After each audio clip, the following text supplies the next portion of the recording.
pratique industrielle doit et va se grenéliser, nous y veillerons.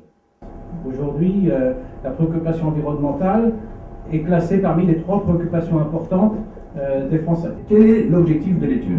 Nous leur avons demandé de faire un bilan environnemental complet comparant l'ensemble des emballages de lait et de jus de fruits qui existent sur le marché français. Sur le lait, on leur a demandé de comparer l'emballage tétrabrique aseptique de Tetra Pak avec la bouteille plastique en polyéthylène haute densité. Sur le marché du jus de fruits, on leur a demandé de comparer l'emballage tétrabrique aseptique avec la bouteille PET et également la bouteille de verre. Voilà les produits qu'on a demandé d'analyser. Donc dans le cadre de cette étude, nous avons étudié l'ensemble du cycle de vie des emballages de Tetra Pak et des emballages concurrents étudiés. Pour la présentation des résultats, on a regroupé le cycle de vie du produit en 4 grandes étapes: fabrication des matériaux de l'emballage, étape de remplissage et conditionnement mise en forme des emballages, étape de distribution, c'est-à-dire transport des emballages au magasin jusqu'au magasin puis chez le consommateur, et étape de fin de vie, donc c'est qu'impacts environnementaux du fait d'enfouir, incinérer ou recycler des déchets. Donc là, vous allez avoir des résultats qui sont complètement valables, 100% valables pour la situation française. Le marché du lait, qu'est-ce que c'est? C'est un très gros marché. C'est un marché qui pèse 3,5 milliards de litres en France, 3,5 milliards d'emballages. Vous avez en vert l'emballage tétrabrique et vous avez en rouge orangé l'impact de la bouteille plastique. Donc au global, vous voyez que sur les 5 indicateurs robustes retenus par Biointelligence Service, eh bien les 5 sont favorables à la tétrabrique. Et je dirais même que les 4 premiers sont nettement favorables.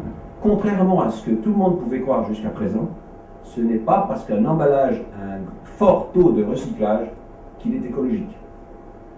Vous voyez ici que la bouteille plastique, en fait, a 50% de taux de recyclage en France.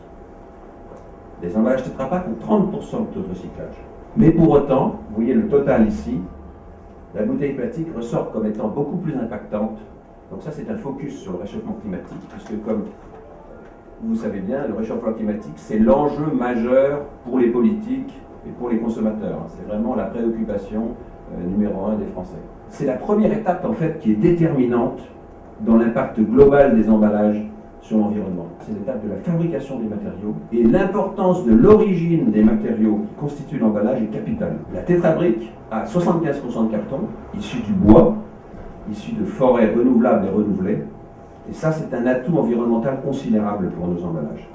On s'est dit, tiens, ce serait intéressant de savoir ce qui se passerait en France si tous les consommateurs switchaient de la bouteille plastique à la tétrabrique. En France seulement, et sur un an seulement. Et bien le résultat, c'est que si tous les consommateurs donc achetaient des tétrabriques de lait au lieu d'acheter des bouteilles plastiques de lait, nous ferions l'économie par an en France de 100 000 tonnes de CO2.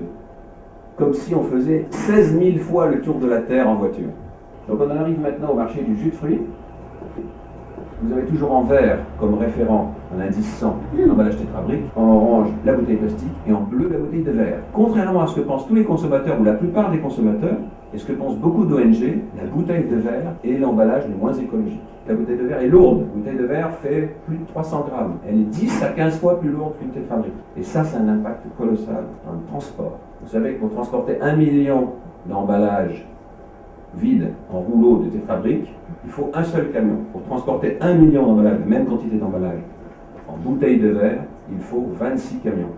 Et le deuxième gros inconvénient du verre, c'est qu'il faut énormément d'énergie pour fabriquer des bouteilles de verre. Et on s'est livré aussi au même calcul que pour le marché du lait. Qu'est-ce qui se passe si les gens demain n'achetaient plus de bouteilles de verre ni de bouteilles plastiques, mais n'achetaient que des tétrabriques de jus d'orange, enfin de jus de fruits? Il y aurait une économie de 95 000 tonnes de CO2, soit 15 000 fois le tour de la Terre en voiture. L'avantage des emballages carton Tetra Pak repose principalement sur la ressource. Et là, pour nous, c'est très important parce que la ressource, pour nous, c'est le bois, la traçabilité complète des forêts et, très important, la replantation aussi complète des surfaces prélevées. Ce que fait Tetra Pak doit provoquer l'émulation environnementale dans le monde de l'industrie. Notre souci, c'est vraiment de renforcer la communication auprès des consommateurs pour qu'ils trient plus la brique alimentaire. Il y en a qui font du greenwashing, Tetra Pak fait du green making et nous en sommes contents.